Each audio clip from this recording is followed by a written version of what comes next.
Rabbi shrah li sadri wa yassir li amri wahlul 'uqdatam min lisani yafqahu qawli. Allahumma 'allimna bima yanfa'una wanfa'na bima 'allamtana wa zidna 'ilman nafi'a. Allahumma arina al-haqqa haqqan warzuqna ittiba'ah wa arina al-batila batila warzuqna ijtinabah. Rabbana ighfir lana wa liwalidina warhamhum kama rabbawna shaghira.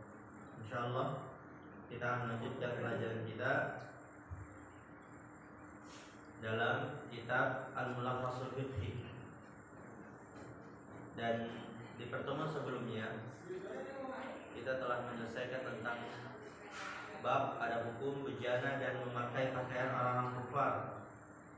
Memakai pakaian orang-orang kufar. Dan sekarang kita masuk pada babun fima yahrumu 'alal muhdis. Hal-hal yang haram atas orang yang berhadas. Haram apa? Muzawalatu, kegiatan yang dilakukan dari amalan-amalan.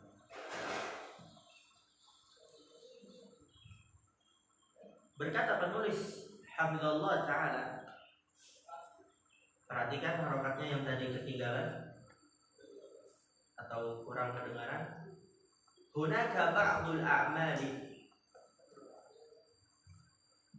allati yahrumu 'ala al-muslim idza lam yakun 'ala taharatin ayuzawilaha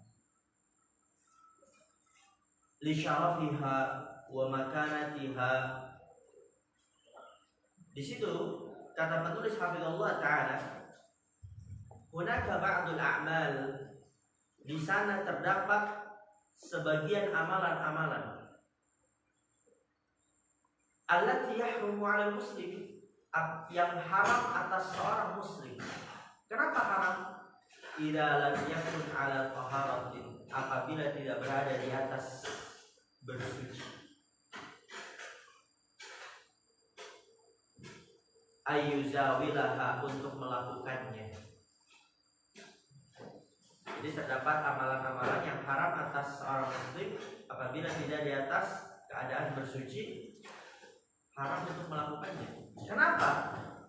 Li syarafiha, karena kemuliaan amalan tersebut. Kembali ke al-a'mal, kemuliaan amalan tersebut. Sehingga kalau ingin melakukan harus bersuci dulu. Wa makanatiha, dan kedudukannya. Di amalan ini gak sembarangan dilakukan. Karena amalan ini mulia, luar biasa, kedudukannya tinggi, sehingga orang yang ingin melakukannya harus dalam keadaan bersuci, tidak dalam keadaan najis, hadas, kecil maupun besar. Saking mulianya amalan tersebut. Wa hadhil a'malu nubayyinuha laka bi adillatiha. Dan amalan-amalan ini nubayyinuha, kami akan menjelaskannya laka, kepadamu, biadillatiha, dengan dalil-dalilnya. Yang tadi sudah aku baca semuanya, kurang beberapa paragraf saja. Apa tujuannya? Litakuna minka 'ala balin, agar amalan tersebut menjadi dalam dirimu 'ala bal, yaitu di atas ingatanmu. Maksudnya apa? Selalu mengingatnya. Agar kamu selalu mengingatnya. Maka apa? Fala tuqdimu 'ala wahidin minha, janganlah kamu melakukan atas salah satu darinya, yaitu minha, kembali ke amalan. Janganlah kamu melakukan atas salah satu dari amalan-amalan tersebut nih. Kan nanti kan penulis akan menjelaskannya apa aja amalan-amalan tersebut beserta dengan dalil-dalilnya. Ya, agar kita selalu mengingat apa amalan tersebut. Tujuannya sehingga apa? Jangan kamu melakukan salah satu dari amalan tersebut illa, kecuali ba'da tahayyu'ilahu, setelah persiapan untuknya, dengan bersuci yang diminta, atau dengan bersuci yang dituntut, atau dengan bersuci yang dimau. Ya, diminta, dituntut, atau dimau.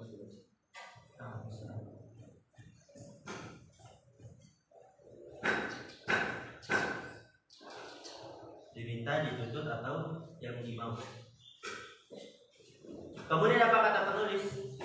I'lam ya akhi anna hunaka asya'a tahrumu 'ala al-muhdithi sawa'un kana hadatsuhu akbara aw asghara wa hunaka asya'a yahtassu tahrimuha biman huwa muhdithun hadatsan akbara.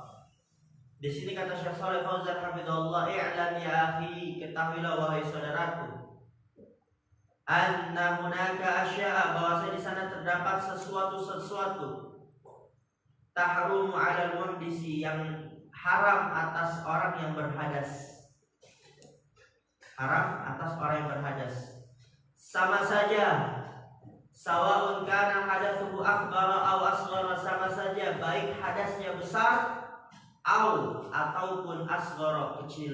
Ya, jadi nggak boleh nggak boleh dilakukan, haram. Apabila dia dalam keadaan muhdis, baik hadasnya besar ataupun kecil. Yang besar nanti juga akan kita pelajari ya, apa aja hadas besar, seperti janabah, junub. Kalau perempuan haid, nifas. Kalau hadas kecil ya berarti dalam keadaan belum berwudu, itu dapat dihilangkan dengan berwudu. Ya, ini ada amalan yang nggak boleh dilakukan oleh orang yang berhadas, baik hadasnya besar ataupun kecil. Nanti akan disebutkan. Juga wahunaka asya, di sana juga ada sesuatu yang tassu tahrimuha, yang khusus pengharamannya terhadap orang yang dia berhadas hadas besar. Biman huwa muhdithun, terhadap orang yang dia muhdithun berhadas hadasan akbar, dengan hadas besar. Ya, jadi ada amalan yang nggak boleh dilakukan oleh orang yang berhadas kecil maupun besar. Namun ada amalan yang dia khusus pengharamannya kepada orang yang berhadas besar. Di sini penulis akan menjelaskan dulu yang pertama, yaitu haram baik untuk orang yang berhadas besar ataupun kecil. Fal asya'u allati tahrumu 'ala al-muhdisi ay al-hadatsain. Sesuatu yang haram atas orang yang berhadas, yaitu dua hadas, kecil maupun besar. Hadasnya ini dua hadas, maksudnya apa? Kecil maupun besar. Yang pertama, massul mushafis syar'i, menyentuh mushaf yang mulia. Jadi kalau antum ingin baca Al-Quran, murajaah Al-Quran, ngafal Quran, atau bolak-balik itu lembarannya, maka harus bersuci terlebih dahulu. Kalau antum memiliki hadas besar, ya berarti mandi besar dulu. Kalau tidak ada, maka berwudu. Maka apa di sini kata penulis, fala yamassuhul muhditsu biduni hailin. Yamassuhu kembali ke mushaf ya. Kembali ke mushaf. Fala yamassuhul muhditsu, maka tidak disentuh orang yang berhadas, yaitu mushaf, biduni hailin, tanpa pembatas. Jadi orang yang berhadas nggak boleh menyentuh Quran, dia menyentuh tanpa pembatas. Ya, kalau misalnya ada, nanti juga ada disebutkan, kalau dengan plastik atau ada sampulnya, maka itu dia tidak mengapa. Tapi kalau Qurannya langsung, mushafnya, lembaran-lembarannya, nah itu dia harus bersuci terlebih dahulu. Orang yang masih berhadas, kecil maupun besar, nggak boleh menyentuhnya. Dalilnya apa? Liqaulihi ta'ala, karena firman Allah Ta'ala, la yamassuhu illa al-mutahharun, tidak boleh ada yang menyentuhnya kecuali orang yang menyucikan, ay al-mutatahhirun, orang yang bersuci. Bersuci dari apa? Minal hadathi, dari hadas. Janabatan, ya hadas besar, ya janabah. Al-ghairaha, atau selainnya. Alal qawli bi anna al-murada bihim al-mutahhiruna minal bashari. Wa hunaka man yara anna al-murada bihim al-malaikatul kiram. Ya, tadi daripada firman Allah Ta'ala la yamassuhu illa al-mutahharun, tidak boleh ada yang menyentuhnya kecuali orang yang menyucikan, yakni al-mutatahhirun, orang yang bersuci dari hadas, janabah besar ataupun selainnya yang kecil. Dan ini alal qaul, di atas pendapat, ya, jadi ada silang pendapat di sini. Yang bersuci siapa? Yang suci itu siapa yang dimaksud dalam Al-Quran? Ada yang mengatakan yaitu yang menyucikan dari kalangan manusia. Dari kalangan apa? Manusia. Ada yang mengatakan yang diinginkan di sini tidak boleh ada yang menyentuhnya kecuali al-mutahharun. Yang menyucikan itu maksudnya apa? Para malaikat yang mulia, karena mereka adalah zat-zat yang suci, makhluk-makhluk yang suci. Maka di sini dikatakan la yamassuhu illa al-mutahharun, tidak boleh menyentuh Al-Quran kecuali orang yang menyucikan, yaitu al-mutatahhirun, bersuci dari hadas besar maupun kecil. Alal qauli, di atas pendapat, bi annal murada bihim, bahwa yang diinginkan dengan mereka adalah al-mutahhiruna minal bashar, yaitu orang yang bersuci dari kalangan manusia. Wa hunaka man yara, dan di sana ada ulama yang berpendapat annal murada bihim al malaikatul kiram, bahwasanya yang diinginkan dengan mereka adalah para malaikat yang mulia. Lalu apa tapi di sini? Wa hatta law fussiratil ayatu bi anna al murada bihimul malaikatu fa inna dzalika yatanawalu al bashara bidalalatil isyarat. Wa kama warada fil kitab alladhi katabahu ar-rasul sallallahu alaihi wasallam ila ahli al-Yaman min hadithi Amr bin Hazm qawluhu la yamassul Qur'ana illa tahirun, rawahu Nasa'i wa ghairuhu muttasilan. Ya, tadi kan ada yang berpendapat al-mutahharun, yaitu orang-orang yang bersuci, maksudnya apa? Disucikan di situ, yang mutahharun disebut, yaitu orang-orang yang bersuci dari kalangan manusia. Dan ada yang berpendapat dari kalangan para ulama bahwa yang diinginkan dengan mereka adalah para malaikat yang mulia.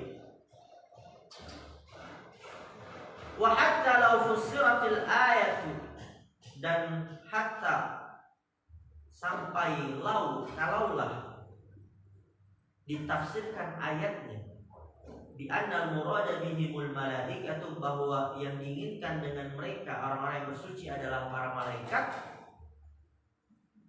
fa inna dzalika yatanawalul bashara, maka sesungguhnya hal itu mencakup manusia juga, mencakup manusia bidalalatil isyarat, dengan dalil isyarat. Dan juga ada hadis yang menguatkan bahwa di situ masuk dalamnya juga manusia. Nggak boleh ada yang menyentuhnya kecuali orang yang disucikan. Maksudnya apa? Menyucikan diri dari hadas.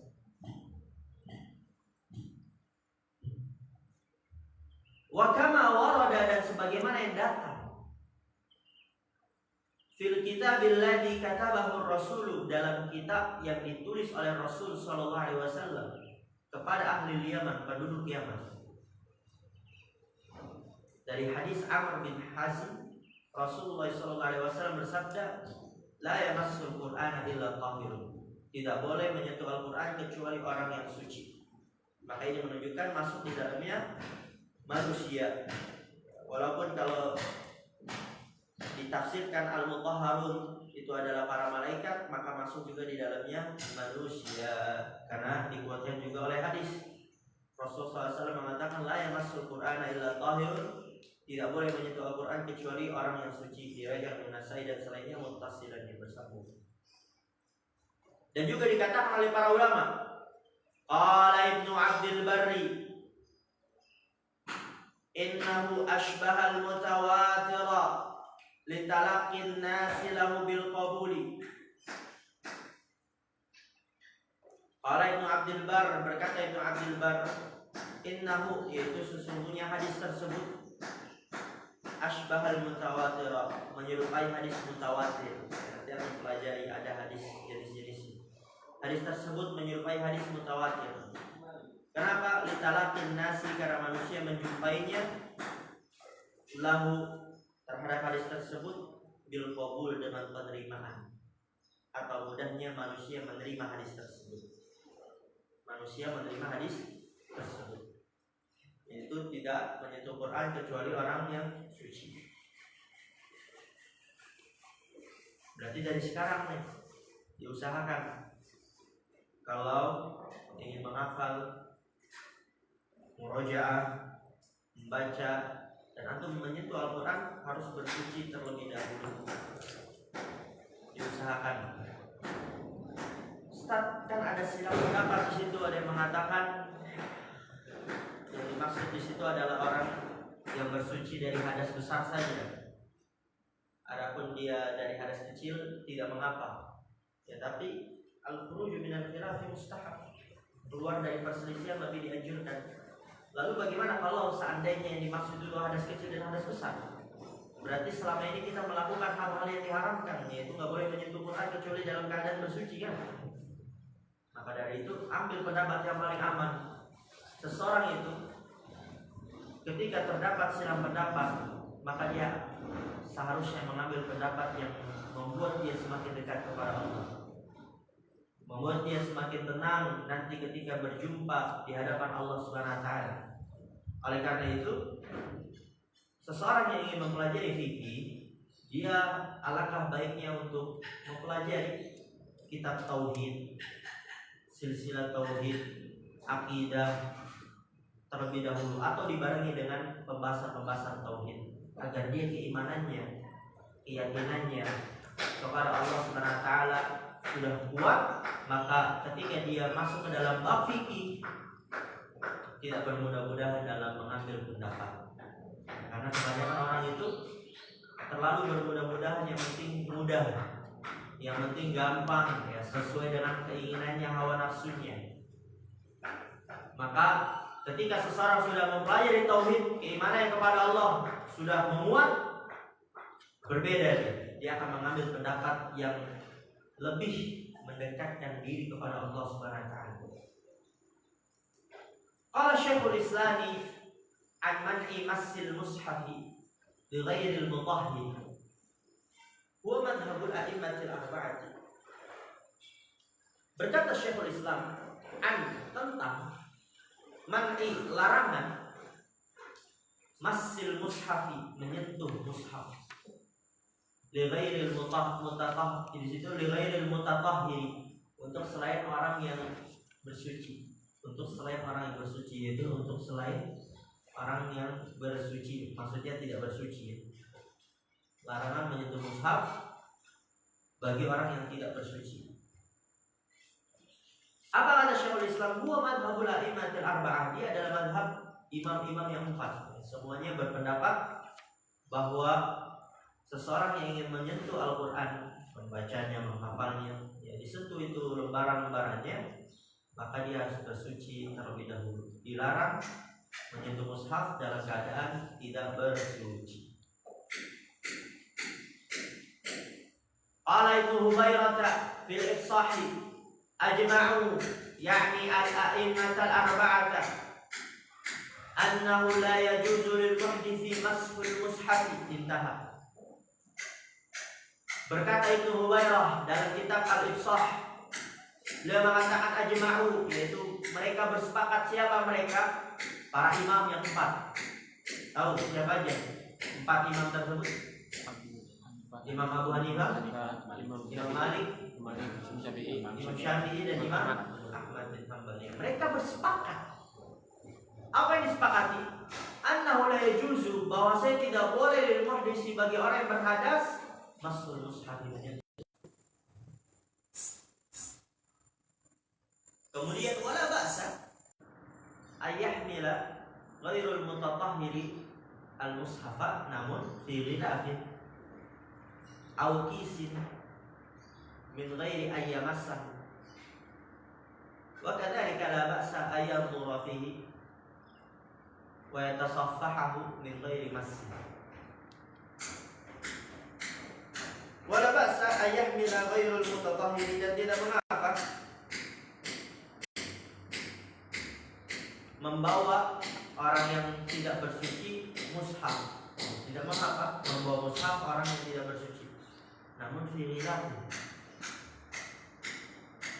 Ada ghilaf. Apa ghilaf? Sampulnya. Jadi bawah kan ada sampulnya. Yang penting nggak menyentuh lembaran-lembarannya.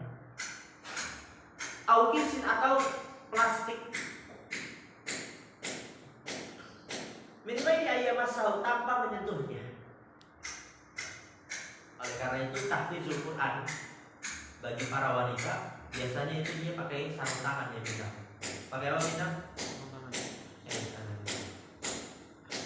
Tawadhu. Amin. Tawadhu. Pakai sarung tangan mereka itu. Kalau misalnya nggak pakai sarung tangan, biasanya mereka itu bukanya pakai kerudungnya yang panjang. Dia buka pakai kerudung.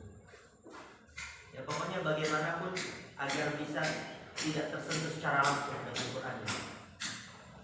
Yang penting ada pembatas. Gitu.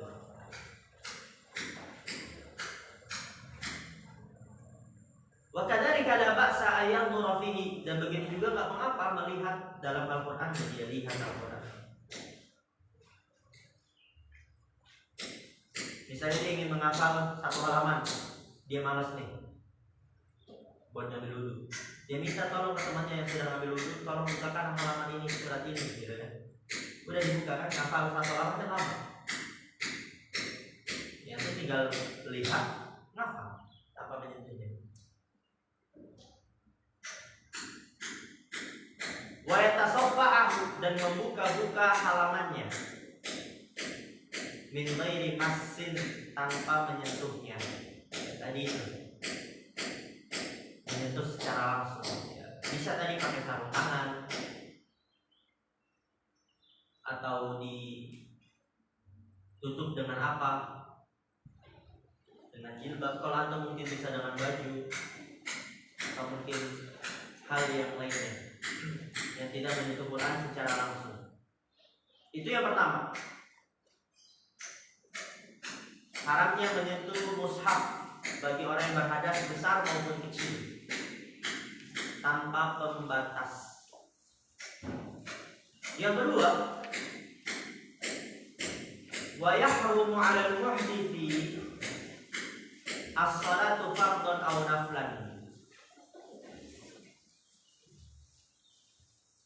Haram atas orang yang berhadas untuk sholat, baik sholat wajib ataupun sholat sunnah.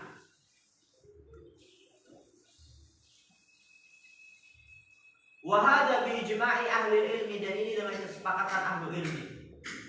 Idza istata'at taharata, dengan catatan kalau dia mampu untuk bersuci. Ya tadi kan, kalau tidak mampu bersuci dengan air, ya tayamum. Kalau nggak bisa tayamum, ditayamumin oleh orang yang terdekatnya. Maka haram untuk orang yang berhadas sholat, baik wajib maupun sunnah. Kalau dia tahu, nanti dijelaskan. Kalau dia tahu kalau ini haram tapi dia tetap lakukan, maka berdosa dan dihukum. Misal dia sholat, tapi di sampingnya ada ustadznya. Udah rakaat pertama dia ingat, waduh, belum wudhu ya. Dia pengen batalin maghrib. Nah di sampingnya ada ustadznya. Dia tahu kalau dia udah dalam keadaan tidak berwudhu, tapi dia pengen batalin maghrib, maka dia berdosa. Atau dia imam. Kalau saya jadi imam lagi, kalau lebih besar lagi itu tanggungannya berarti. Bagaimana kalau dia sholatnya nggak sah? Maka makmumnya juga nggak sah. Tapi kalau dia malu lagi pengen batalin, maka dia berdosa. Ya maka haram untuk orang yang berhadas sholat fardu maupun sunnah. Dan itu dengan kesepakatan ahli ilmi apabila dia mampu untuk bersuci. Liqauli ta'ala, karena firman Allah Ta'ala, ya ayyuhalladzina amanu, wahai orang yang beriman, idza qumtum ila sholati, apabila kalian ingin menegakkan salat, maka apa? Fagsilu wujuhakum, ya berwudu. Kalau kalian ingin menegakkan salat, berwudu, yaitu basuhlah wajah-wajah kalian dan tangan-tangan kalian ila marafiq, sampai ke siku-siku. wamsahu biruusikum, dan usaplah kepala-kepala kalian, wa arjulakum, dan kaki-kaki kalian, ilal ka'bain, sampai kedua mata kaki. Wa in kuntum junuban, kalau kalian junub, yang hadas besar, fatahharu, maka bersucilah, yaitu mandi besar. Nanti akan dipelajari. Itu dalam Quran. Kalau orang ingin sholat, wudu dulu. Waqala Nabi sallallahu alaihi wasallam, dan Nabi sallallahu alaihi wasallam bersabda, la yaqbalullahu sholatan bighairi tahurin. Allah tidak akan menerima salat tanpa bersuci. Rawahu Muslim dan ghairuhu, selainnya.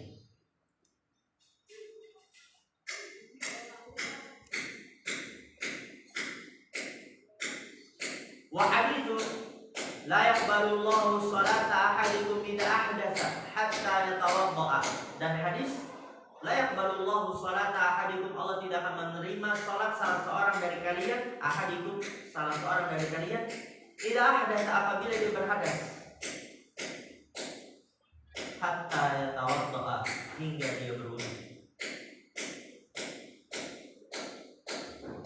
Fala yajuzu lahu an yusalliya min ghairi taharatin ma'al qudrati 'alaiha wa la tasihhu sholatuhu. Maka apa kata Syekh? Fala yajuzu lahu, tidak boleh baginya, yang dia berhadas, enggak boleh baginya, ayyusalliya, salat min ghairi taharatin, tanpa bersuci, ma'al qudrati 'alaiha, bersama kemampuan atasnya. Dia mampu untuk bersuci tapi tidak bersuci, mampu untuk bersuci tapi tidak bersuci, maka enggak boleh salat. Wala tasihhu sholatu, kalau dia paksa salat terus, maka enggak sah salat, maka tidak sah salat.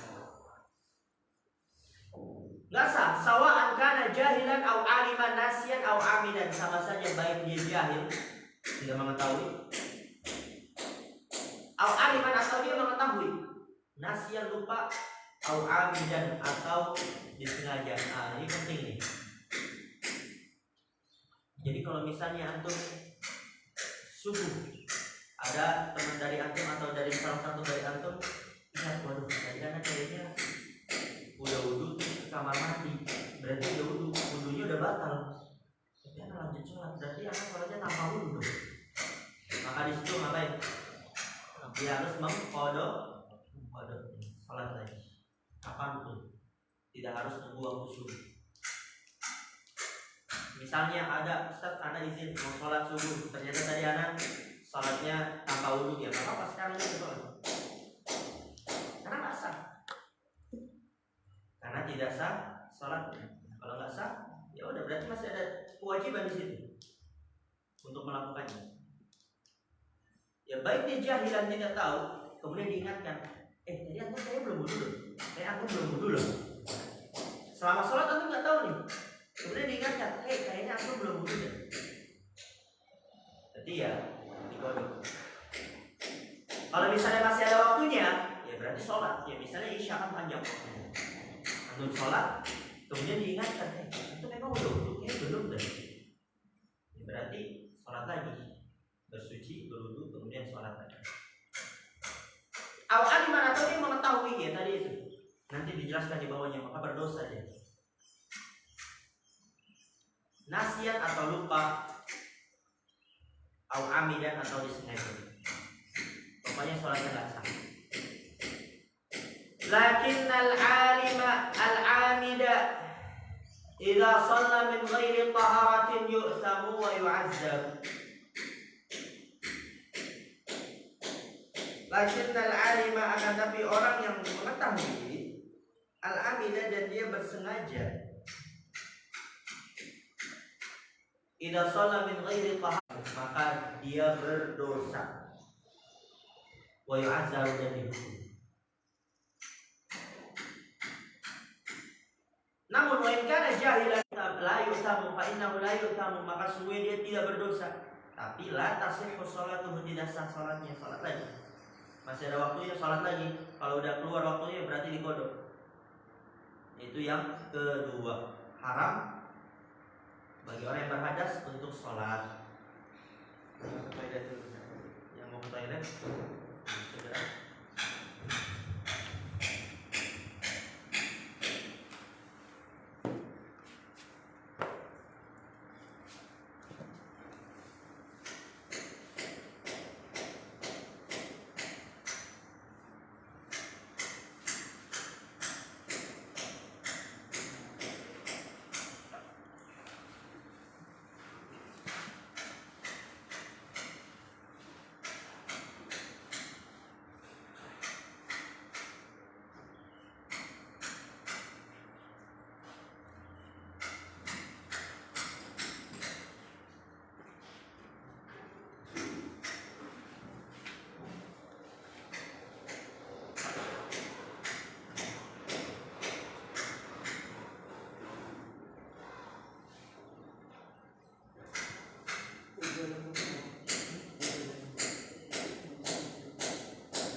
kegiatan dan awal.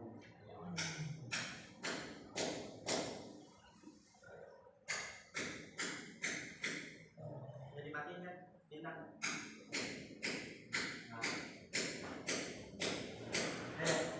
Stay Adrian, mana datang?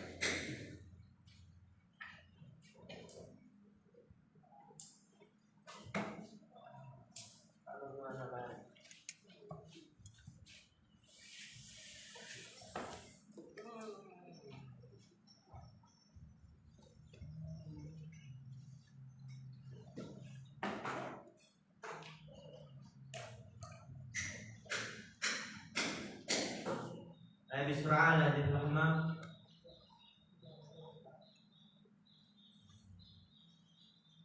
بسرعة عمر بسرعة.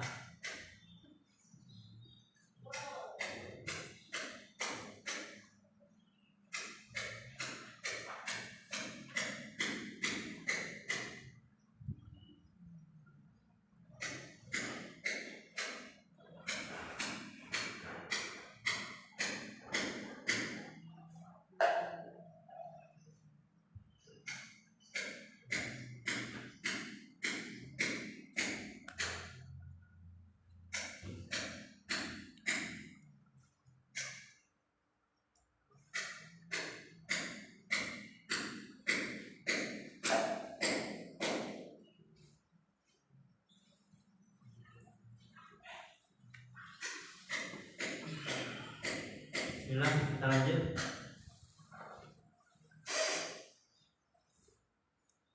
Kemudian yang ketiga,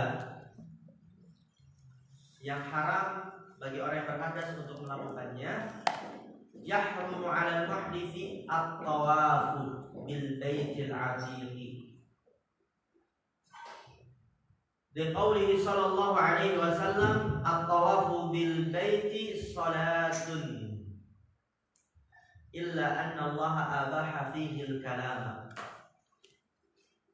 Wa qad tawadda'a an-nabiy sallallahu alaihi wasallam lit-tawafi.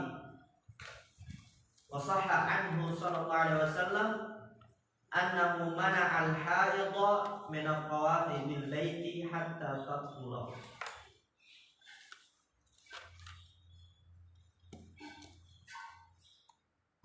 Yang ketiga, yahrumu 'alal muhdis, haram atas orang yang berhadas untuk tawaf di Ka'bah, di Baitul Atiq. Dalilnya karena Rasulullah SAW bersabda, at-tawafu bil bait, tawaf di Ka'bah itu adalah sholat. Ya, tawaf adalah sholat. Ya, sholat dia harus berwudu, maka begitu juga tawaf. Illa, akan tetapi, anallaha abaha fihil karamah, bahwasanya Allah membolehkan pada tawaf untuk berbicara. Adapun sholat tidak boleh. Ya, tapi dia adalah sholat di situ kata Rasulullah. Tawaf di Ka'bah sholat, maka harus berwudu. Waqat tawadda'a an-nabiy sallallahu alaihi wasallam lit-tawaf, dan Nabi sallallahu alaihi wasallam telah berwudu untuk tawaf. Wa sahha anhu, dan telah sah dari Nabi sallallahu alaihi wasallam annahu mana'a al-haidha, bahwasanya Nabi sallallahu alaihi wasallam melarang orang yang haid minat tawaf bil bait, ya, dari tawaf di Ka'bah, hatta tatmura, sampai dia suci. Sampai dia suci masa haidnya, boleh berwudu. Kullu dzalika mimma yadullu ala tahrim at-tawaf 'ala al-muhdisi hatta yatatahhara. Kullu dzalik, semua itu mimma yadullu, dari apa-apa yang menunjukkan atas pengharaman tawaf. Atas pengharaman tawaf atas orang yang berhadas. Ya, itu kalau menerjemahkan di kalangan orang awam jangan terlalu terlok ya. Coba antum bayangin tadi. Jadi apa-apa yang menunjukkan atas pengharaman tawaf atas orang yang berhadas, kan enak tuh. Udah atas lagi deh. Atas terus. Ya, itu ubah-ubah sedikit biar enak didengar, mudah dipahami. Ya, ini menunjukkan atas pengharaman tawaf bagi orang yang berhadas. Bisa. Hatta yatatahhara, sampai dia bersuci. baik hadas besar maupun hadas kecil ya. Tadi hadas besar juga sudah dijelaskan bahwa Nabi melarang perempuan yang haid. Yang kecil tadi ya berwudu, dan Nabi SAW berwudu ketika ingin tawaf. Wa mimma yadullu ala tahrimihi ala al-muhdithi hadatsan akbar. Wa mimma, dan dari apa-apa yang menunjukkan atas pengharamannya, ya pengharaman tawaf. Kembali ke tawaf. Menunjukkan atas pengharamannya bagi orang yang berhadas besar. Firman Allah Ta'ala, ya ayyuhalladzina amanu la taqrabus shalah wa antum sukara hatta ta'lamu ma taqulun wala junuban ila abiri sabilin hatta taghtasil. Itu saksi pembahasannya, wala junub. Nabi Allah Subhanahu wa taala berfirman, ya ayyuhalladzina amanu, wa ya orang yang beriman, la taqrabus shalah, jangan kalian mendekati salat wa antum sukara, dan kalian dalam keadaan mabuk. Hatta ta'lamu ma taqulun, sampai kalian mengetahui apa yang kalian katakan, yaitu udah sadar mabuknya udah sadar. Wala junuban, dan tidak juga dalam keadaan junub, yang enggak boleh mendekati sholat atau melakukan sholat dalam keadaan junub. Ila abiri sabil, kecuali orang yang lewat masjid. Hatta taghtasilu, sampai kalian bersuci atau di situ mandi, itu mandi besar ya. Maka ini menunjukkan seseorang nggak boleh sholat apabila dalam keadaan hadas besar. Dan tawaf di Ka'bah itu adalah sholat, maka tawaf di Ka'bah tidak boleh bagi orang yang berhadas besar. Itu maksudnya. Aila tadkhulul masjid wa antum junubun illa ma li tariqin. Janganlah kalian masuk ke masjid dan kalian dalam keadaan junub, kecuali mari tariqin, orang yang melewati jalan saja, lewat doang. Famad'uhu min dukhulil masjid, dilarangnya dari masuknya ke dalam masjid, lil baqa'i fihi, untuk menetap di dalamnya. Dilarangnya masuk ke dalam masjid tujuannya untuk menetap di dalamnya. Maka apa? Yang tadi man'ahu, mengharuskan dilarangnya tawaf lebih utama. Gitu ya. Karena tawaf di Ka'bah itu juga salah satu tempat dari masjid. Kalau lebih utama lagi dilarang apabila seorang berhadas besar. Wa hadhil a'malu tahrumu 'ala al-muhdisi sawa'un kana hadatsuhu akbara aw asghara. Wa hadhil a'malu, amalan-amalan ini haram atas orang yang berhadas, baik hadasnya besar ataupun kecil. Masya Allah, alhamdulillah. Jadi ada berapa ini yang haram dilakukan bagi orang yang berhadas, kecil maupun besar? Tiga. Yang pertama, itu mushaf, itu Quran tanpa pembatas. Kedua, sholat wajib ataupun sunnah. Ketiga, tuh dihafal. Kalau nggak dijadikan ulangan kayak nggak pernah dihafal. Nanti adalah kita ulangan, sebutkan poin-poinnya saja dan dalilnya satu. Poin-poin dan dalil. Kalau nggak diisi nggak bakal dihafal. Coba, karena tanya, ada gak dari antum yang murojaah tentang bab bejana? Ngafal. Ada gak dari antum yang murojaah tentang air? Ngafal. Ada gak? Karena tanya tuh, ada gak? Nggak ada kan? Nggak ada murojaah kan? Kapan nanti kalau mau murojaah? Kalau Anda bilang pekan depan ulangan, nah baru nanti masuk murojaah. Oke. Ya dari itu tiga dipersiapkan, dihafal sedikit demi sedikit. Naktabi bihadzal qadar. Subhanallahi wa bihamdihi, asyhadu an la ilaha illa anta, astaghfiruka wa atubu ilaik. Assalamualaikum warahmatullahi wabarakatuh. Istirahat 5 menit ya.